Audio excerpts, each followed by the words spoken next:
Hello ladies and gents, I'm the Beanie 101 and I'm back with another XCOM 2 video, this time discussing the Ranger class.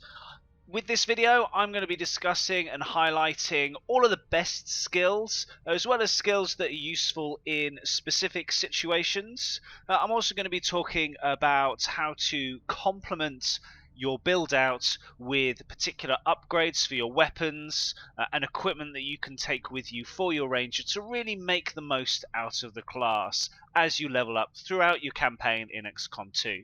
What I will say about the ranger class is that they are supreme damage dealers. It's not going to be unusual at all for your rangers to be racking up by far the most kills out of most of the other classes. So if you take good care of your rangers, they are going to be great for you.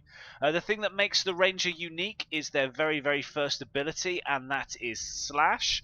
You can see that our Colonel Jane Kelly here has a sword attached to her back. That is your ranger's secondary weapon, and Slash allows you to use that weapon as a melee attack to any enemy.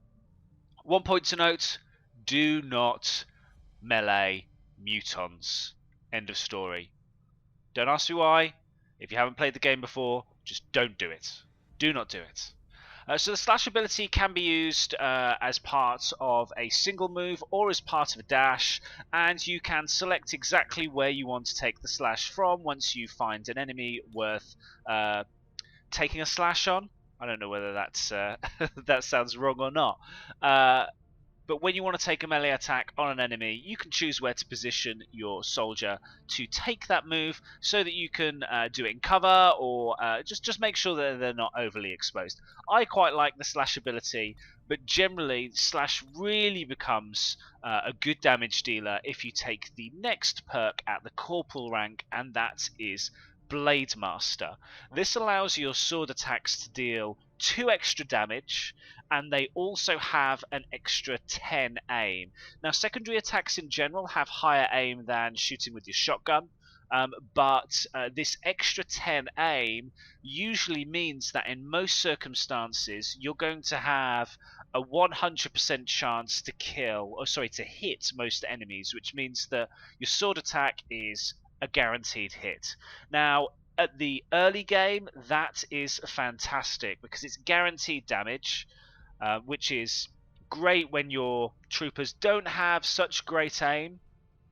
By the time we get to mid-game, you should hopefully have unlocked a few of the other skills to make your ranger continue to be a good damage dealer, but sword attacks might lose a little bit of their power because later game enemies have the ability to dodge your attacks completely, or attacks could just graze them for half damage. So Blade Master probably doesn't quite have as much effect at the very end game.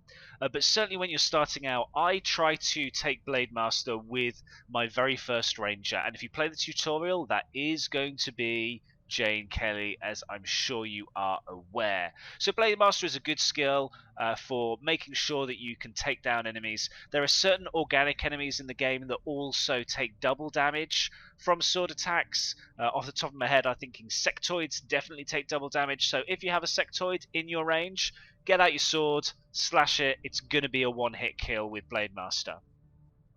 Otherwise, you can take Phantom at corporal rank. This means that if you're on some sort of infiltration mission where your squad starts out concealed, when everybody is revealed, when you take that very first shot and you're laying overwatch traps and those kind of things, this particular trooper with the Phantom skill is not going to be revealed. They can continue to be concealed and move around the map, and you can break concealment whenever you feel like it. So Phantom is quite good if you want to be scouting out ahead of yourself.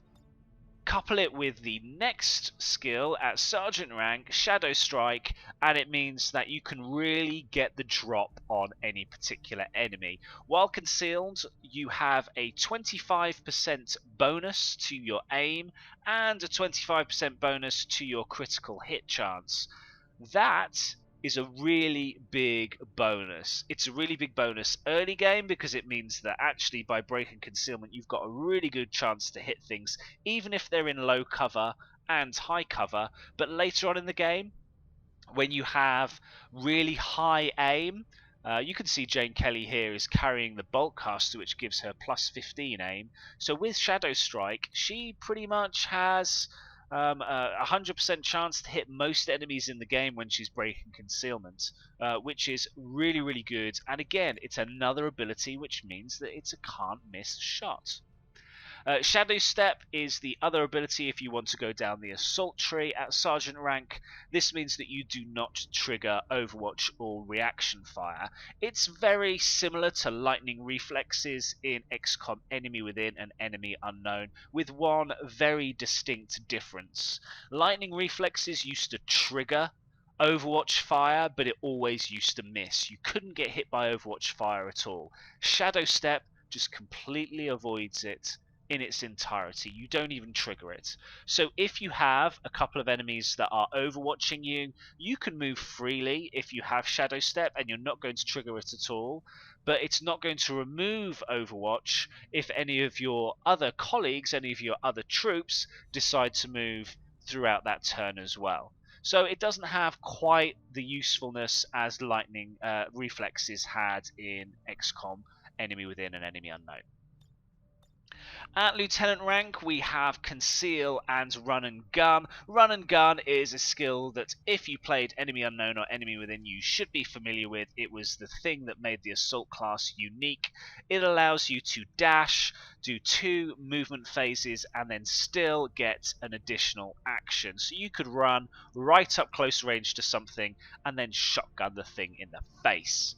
Usually you'd try and use that to gain easy flanking opportunities to do extra damage with your huge critical hit multiplier, but Run and Gun still works exactly the same way as it ever did. It has a 3-turn cooldown as opposed to a 2-turn cooldown, which I think was the case in Enemy Within and Enemy Unknown. So it has been tweaked and balanced ever so slightly, but Run and Gun is still a very good skill if you want to be super aggressive and start taking shotgun shots, or indeed melee from a greater range. The other skill on the Lieutenant's tree is on the Scout side, the Conceal skill, and that means that you can immediately enter concealment once permission.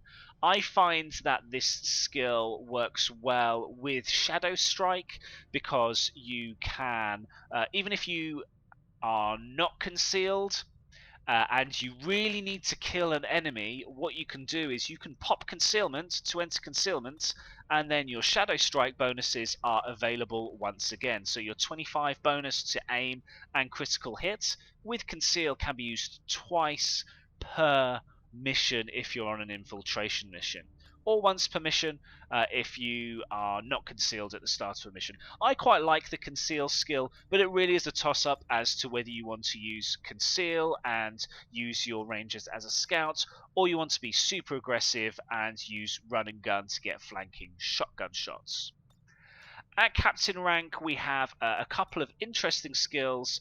I find that Blade Storm is a fantastic skill if you are skilled up in the Assault tree and have taken Blade Master. Blade Storm is still good if you haven't taken Blade Master. What Blade Storm does is give you free sword attacks on any enemies that enter melee range. So if you are swarmed, if you've got there are certain enemies in the game that will run up to you and try to melee you rather than take a shot at you. I'm thinking about things like stun lancers, berserkers. Sometimes Archons will try to melee you, and also, and probably most importantly, when you start encountering chrysalids, they only have melee attacks. So if you can make sure that your Ranger is the most visible, most viable target for a chrysalid, Blade Storm is a great way of wiping out chrysalids very, very easily. They'll run up to your Ranger, and before they have a chance to attack, they will be hacked to pieces. So if you're on a mission which has chrysalids, Blade Storm Ranger is definitely a good skill to take. Implacable or implacable, is a skill that means that if you get a kill, you get granted an extra move. That move can't be used to slash an enemy, so you can't use it to then use your sword again, which is why I feel that this has limited use. Where I feel that implacable does have use is if you want to be more of a shotgun wielder rather than a sword wielder, because if you're using run and gun to get flanking opportunities on enemies and get really high aim and critical hit chances to kill something, if you do get that kill, implacable allows you to then move back into the shadows and back into an area that is a bit more safe, like getting into high cover. So it means that your ranger is not quite as exposed as long as they are picking up kills. So it definitely has a use, and it definitely has a good defensive use. It means that you can play a little more aggressively, and you know that if you get that kill, you can still move again and get into high cover and protect yourself to a greater degree. At major rank, you have two skills. You have deep cover, which means that if you don't attack on a particular turn, you hunker down automatically, which means you're very unlikely to get hit. I don't really like deep cover at all, mainly because at major rank, untouchable is absolutely fantastic, and to a certain point, really reduces the need to take the implacable skill. Untouchable means that if you get a kill on your turn, the next attack against you by an enemy is guaranteed to miss. So you can flank an enemy, take them down with a shotgun shot, and if another enemy is on the map and they try to take a shot on you, it's going to miss. I think this skill is brilliant. Guaranteed miss? Yes, please. And that means that we go down to Colonel rank, and we have probably something that's maybe a little bit more of a toss-up. Reaper is definitely a skill that you should take if you've got Blade Master and Blade Storm, and actually it works well with things like Shadow Step and Run and Gun. So you could quite easily run all the way down this assault tree, and you are going to have a very well-built Ranger.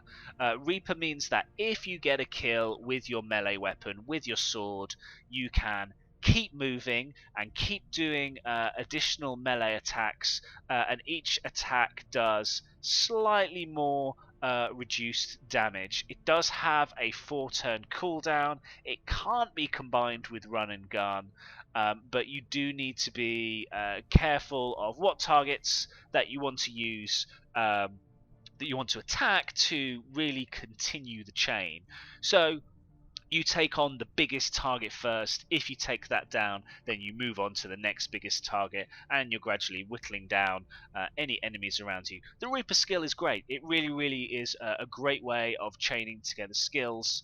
However, rapid fire, which is another skill that returns from XCOM Enemy Within and Enemy Unknown, used to be the go-to skill for any assault class in the previous game, because the minus 15 aim penalty is something that can be reduced very, very easily, and it means you can shoot twice at an enemy in a row.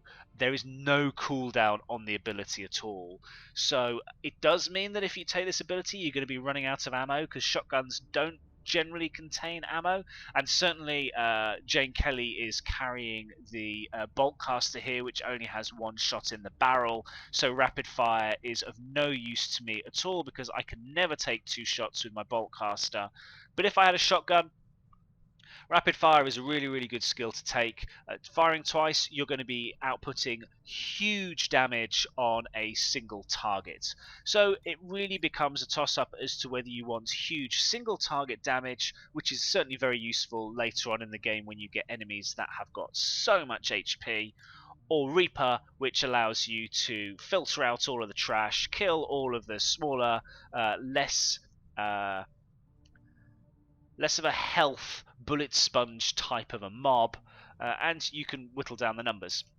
Really, really a toss-up at this point. I think both of these skills are excellent. The only skill that I would really avoid at all costs is deep cover. I don't see a need for deep cover at all in most situations, especially if as untouchable is such a good skill.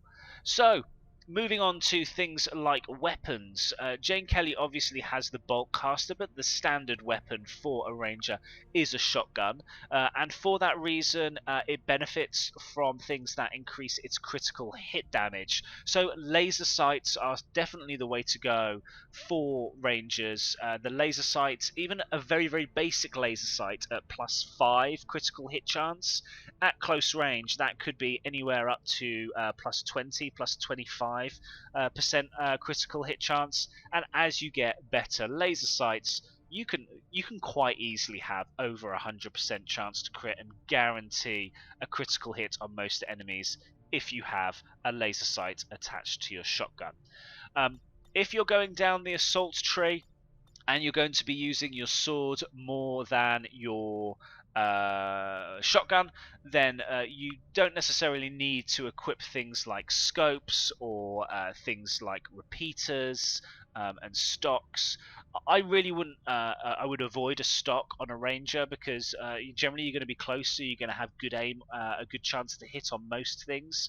But you could, if you're taking the rapid fire ability, certainly consider extended magazines or autoloaders, just to make sure that you're not running out of ammo, because the one downside of a shotgun is that generally doesn't get too much ammo at all. I like, in terms of PCS chips, mobility on my rangers, so consider things that give you additional mobility. I also quite like exosuits on my rangers as well, mainly for the fact that it gives me just another damage dealing weapon. The shotgun doesn't contain much ammo. Jane Kelly certainly doesn't here with the bolt cast. She has a one shot in the barrel, and the sword attack is really just a one shot machine. The exosuit does allow you the use of the rocket launcher or the flamethrower as well. It allows you to deal damage from range in situations where a range would normally have to be up close. So consider the exosuit. And also consider PCS chips that improve your mobility, but also things like dodge as well. Improving your dodge can save your ranger's life in many circumstances, because they are quite often at the front lines, and they're quite often going to be in danger. So unless you've got the untouchable skill and you're making kills for fun, then having a little bit of dodge and a little bit of defensive capabilities would also help your ranger out. So there's my guide for the ranger in XCOM 2. Let me know what you think in the comments below. Do you build your rangers out in a specific way? Are there skills here and synergies to skills that I haven't considered in this video? Help the XCOM community out and leave a comment with your ideas below. If you like this video and have found it useful, please feel free to like this video. I do also have an XCOM 2 playthrough on my channel, so if you want to check that out, the links to the playlist are on screen and in the description. But I really appreciate your time. Thank you ever so much for watching. I've been the Beanie 101, and I will see you again in the next video.